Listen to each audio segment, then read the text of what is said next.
Okay, ladies and gentlemen, we're here and we are officially in the Sweet 16. Didn't plan that. Yeah. We're just like the same person at this point. We've done 100 videos together. So we're going to do 2 matchups and we're going to switch up the format a little bit because we're getting into some serious matchups now. Yeah. Like, there's no, every actor on the bracket has been fantastic in their own right, but now it's just like splitting hairs between all of these like phenomenal actors that have made it this far. They've got 2 wins.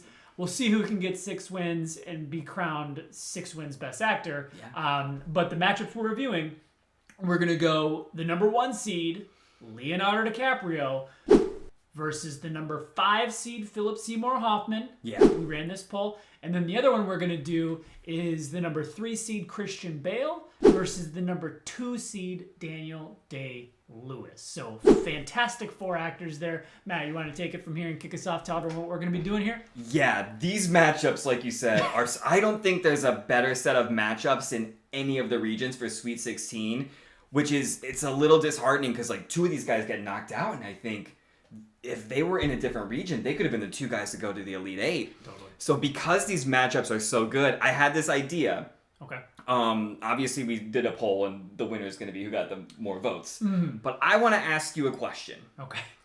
Taking these 4 actors, Leonardo DiCaprio, Daniel Day-Lewis, Christian Bale, Philip Seymour Hoffman, I want you to build me your perfect actor based on these 6 attributes. Oh boy. So you can okay. You could pick if you just think Leo's the best actor period at everything, you can just say Leo for all of them. Okay. But you can obviously we're making a Frankenstein of these 4 actors because I want to see if one has a few more better qualities than the other and top qualities, and if they ended up winning their matchup. Okay. Do you know what do you have yours? Oh, I can think of while I'm asking you. Okay. But I'm gonna go through the 6 characteristics really quick. Cool. And then as you're hearing them, you can go back and pick any one that you want to do first, or I can of course just go down the line and say them.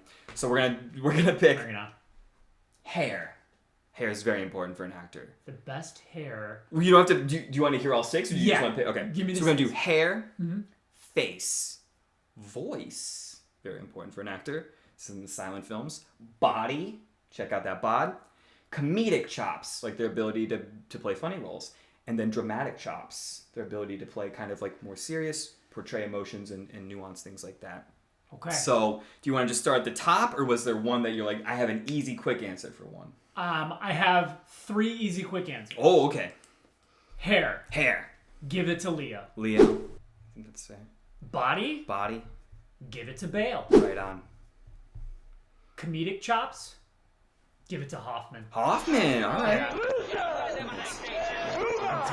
Now remind me the 3 other ones. 3 other ones. Let's go, because I think I'll save the one that's probably most important for actually picking best actor last. Okay. So let's do face. What kind of face do you want for your actor? There are a couple handsome boys, and there are a couple more unassuming guys. Just a couple. Day-Lewis is pretty rugged. Yeah, you might want that, though. Christian Bale is just a hunk and a half. Mm-hmm. I'm going Leo. Leo. Face. Okay. Yeah, he's just a stud through and through. Yeah. And I'm going like through their whole career. Mm-hmm. I guess right now, Leo's kind of got a little bit of... Yeah, he's got a little puff. Yeah. Keep Leo. Yeah, we'll keep Leo. I was going to ask this, but it might take too much time. We'll just go on. Voice. Does anybody's voice stand out as like really annoying? Where you're like, oh, well, I don't like their voice? Or like, does anybody like sound like when they talk sound really good or just better than you'd think? Give it to Leo. Leo! Oh my goodness. Leo's Leo. rolling. All right. Yeah. The last one, I mean, right now, Leo's going to have a majority. He's won 3 of your stats. Yeah. But like dramatic chops. So the ability to play like serious roles, to maybe like be emotional, to be angry, any emotions that are not comedic. Who's your best performer? Who you're taking? I'm not just saying this because I haven't picked him yet. Give it to Day-Lewis. I think that's fair. I think a lot of people would agree. All right, so this is Chris's Frankenstein actor from these 4. The hair of Leo, the face of Leo, and the voice of Leo. All top up, Check up from the neck up. Body of Bale. Ooh. You can't go wrong there. Comedy chops, Hoffman. He was hilarious in Twister and Along Came Polly. For sure. So funny. And then dramatic chops, Daniel Day-Lewis. That's a good actor. That's okay. I hope you guys are playing at home. You can. Yeah. We'd love to see you in the comments pick your Frankenstein. Mm-hmm. Here's what I'd go really quick. Okay. I would go hair. I would go Leo.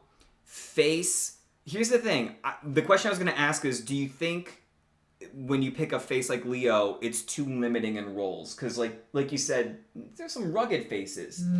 And Leo's face doesn't necessarily lend itself to playing like anybody that's not like charming, unless they do like a lot of makeup and prostheses and stuff. Like maybe he's just like he's too pretty, too good looking to get cast in some of these roles and be believable. So I don't think I would go Leo. I'll probably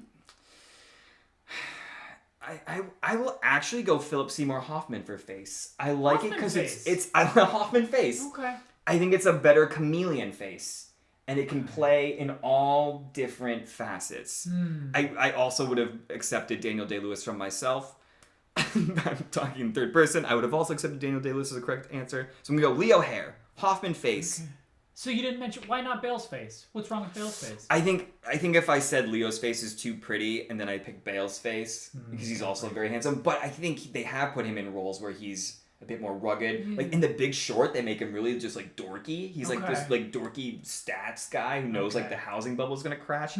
He looks really just like a frump dude. Okay. But I would have felt like a hypocrite if I took Bale and not Leo for face. True. So hair Leo, face Hoffman, voice I'm gonna go Daniel Day-Lewis. Because I and this might tie into dramatic chops, but I think because he's so good in his performances, I think a lot has to do with his pitch, his pausing, how he verbalizes and vocalizes his lines. Body, gotta go Bale. So I know I've got one for everybody, actually. And this is not intentional. Yeah. Comedy chops. Now, real quick, when you think Bale body, what role in particular are you thinking? The Big Short. No, I'm just kidding. Okay. Batman. Oh, or American Psycho. I was going to say on the count of three, let's say. 3, 2, 1. American Psycho, for sure. Yeah, American Psycho. Batman's a bit bulkier. Yeah. But it's like really impressive. But did he pop that shirt off during the movie? Or did it just... In Batman? Yeah. He does have it off in at least one scene where he's like training. But I think it's the third one with Bane. Right. It's off, yeah.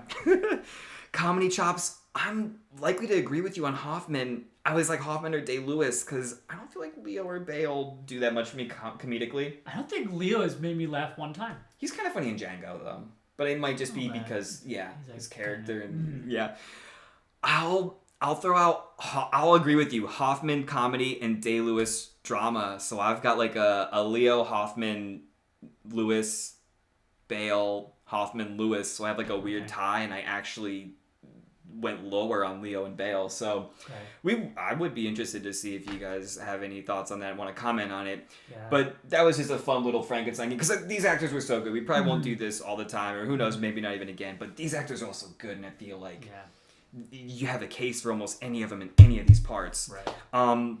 So for these matchups, before we reveal the results, who would you have voted for in each of these? And or was there anybody that you're like bummed you couldn't vote for or things like that? Just overall thoughts. Yeah.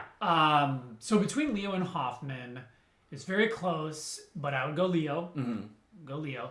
And then in Bale, Day-Lewis, I would go Bale only because I've seen more of his films. Yeah. I may have seen one or two Day-Lewis films all the way through. Last of the Mohicans I saw, but it was a long time ago. Yeah. Gangs of New York I saw long time ago. And I'm sorry to say, I recently fired up the movie Lincoln. I think it's on Prime. I fell asleep like 15 minutes in. I'm sure it's great. I'm sure it's fantastic. But like, I think it's something you got to be in the mood. Like those kind of films are like an undertaking. No pun intended. Yeah. You got Best Wrestler coming up. Right on. So you were going Leo Bale. I'll go Leo Bale. Yeah. So really quick, because we'll have more time to talk about at least two of these because they're moving on. I have always felt that Leo is a bit overrated. Okay. I'm fine with him as a 1 because I think his combination of mainstream appeal and acting skill does make him like a fair and valid number 1. I wouldn't complain about that. But I don't think he's in like my top 5 or maybe even top 10 actors. Okay. I think it started when he was young. He's pretty and he's cute and he's handsome, and then like now he's doing more serious things, so he gets a more respect and more of a bump from people like, oh, okay, I used to hate this guy because he's just in like these teeny bopper movies, but now he's like a serious actor, so he must be really good. I don't know. I think Hoffman's a better actor. I think Hoffman's really talented. I would vote Hoffman, but either one there is a totally fair pick. Like we said, these two matchups are insane. I'd go Hoffman. For Bale, Daniel Day-Lewis, I'm in the same camp. I've seen way more Christian Bale things, and he's great. I haven't seen much Daniel Day-Lewis things at all, but I know he's great. And just clips I've seen, I know how quality he is. I'm guessing Daniel Day-Lewis is a better actor. Okay. In terms of as objectively as you can get it. But I think I would also vote Christian Bale. Okay. But that's because of my limited perspective. And the one other thing is, I do think given 5 to 10 more years if Bale continues acting, he probably will reach a level where, even if you've seen both of their full bodies of work, they're very comparable, and like you would have an argument for Bale just as good as Daniel Day-Lewis. Yeah, well, speaking of Bale, I want to see that full body. We got to see that full bod. Yeah, if he pulls that out. And I think one thing he has working for him too is Day-Lewis is apparently retired. Yeah. So his body work is done. Yeah. No more body. And we don't know what his body... I'm sure his body... He saw some body in Gangs in New York probably and in some other movies. He was a hunk when he was younger. I'm going to have to show you his hair when he was younger, but it might have just been a wig in a movie, but it's long and luscious. It's a very beautiful, gorgeous man hair. Was it Mohican's hair? I think he had long Mohican It might have been in that movie, and also might have been in one where he was like a shoe cobbler. It was called like My Right Foot or My Left Foot. It was like one of his first movies that he kind of broke out in. It was a weird one, though, I think. Interesting. Did he shake it all about? It was not a adaptation of the Hokey Pokey. Oh, darn. Yeah, it was I would just... love to see that. Yeah, they should work on that. So between the two of us, the only guy that actually we wouldn't have voted for was Daniel Day-Lewis, surprisingly. Apparently, yeah. But what were the results of these two matchups? Who are our first two into the Elite Eight? Okay, so the first person who made it into the Elite Eight, Leonardo DiCaprio. He took out Seymour. Not too big of a surprise there. Right. And then the second person that's moving on to the Elite Eight, Christian Bale. Christian Bale did pull maybe that slight upset. Yeah. And that one was a close one as well. It's a 2 and a 3, so they're neck and neck. But like, yeah, Bale pulled it off, and it could be because of what we talked about. Christian Bale's a little more, I guess, mainstream. He's probably has a bigger body of work. And a bigger body when he bulked up for Batman.